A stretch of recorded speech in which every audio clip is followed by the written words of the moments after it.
అవకాశం ఉంది. ఖమ్మం జిల్లా సత్తుపల్లిలో భారీ కొండ చిలువ కలకలం రేపింది. పట్టణంలోని జేవీఆర్ డిగ్రీ కళాశాల ఆవరణలో ఉన్న గిరిజన బాలికల వసతి గృహంలోకి అర్ధరాత్రి భారీ కొండ చిలువ చొరపడింది. వేసవి సెలవులు కావడంతో విద్యార్థులు ఎవరూ లేరు.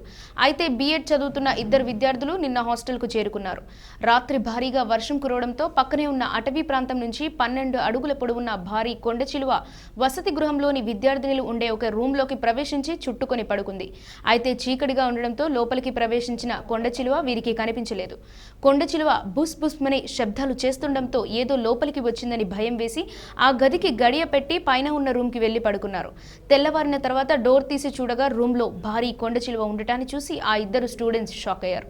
వెంటనే హాస్టల్ వార్డెన్కు సమాచారం అందించడంతో అటవీ శాఖలో పనిచేసే రిటైర్డ్ అయిన ఉద్యోగి ఎండి మహమ్మద్కు సమాచారం ఇచ్చారు. దీంతో ఆయన కొండ చిలువను పట్టుకుని అటవీ ప్రాంతంలో వదిలిపెట్టారు. ఉందా ఇప్పుడు ఇక్కడే? ఉందండి. ఓహో భయ్యా మీ అమ్మ ఇంత పెద్ద వచ్చింది. మీరు మామూలు తీసుకోండి పట్టుకొని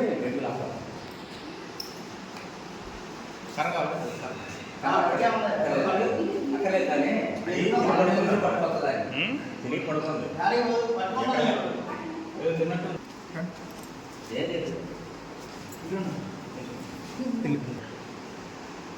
పట్టుకోండి.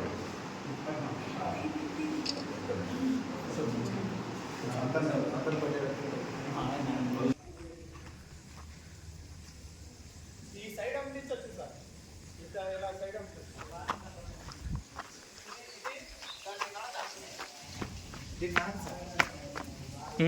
ఇది దీని నడక. ఓకే ఇలా వస్తుంది. ఓ దారిలాగా పడింది కదా. దారిలో పడింది. ఇట్లా వచ్చి దీని నుంచి లోపలికి వచ్చేసింది. లోపలికి వచ్చేసి ఇలా ఈ సైడ్ అంతా వెళ్ళిపోయి అక్కడ సొట్టేసుకుంది. ఓకే అక్కడ ఇక్కడ సొట్టేసుకుంది. సొట్టేసుకుంది. ఇక్కడ నుంచి ఇలా వచ్చేసి వీళ్ళు ఫ్యాన్ వేసుకున్నారు పడుకున్నాను. Okay start. మా మీద నాని మాట్లాడే రాదండి. దూకిద్దా?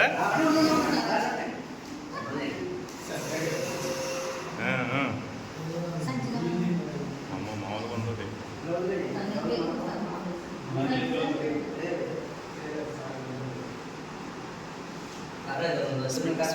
స్పీడ్ ఉరికిద్దా?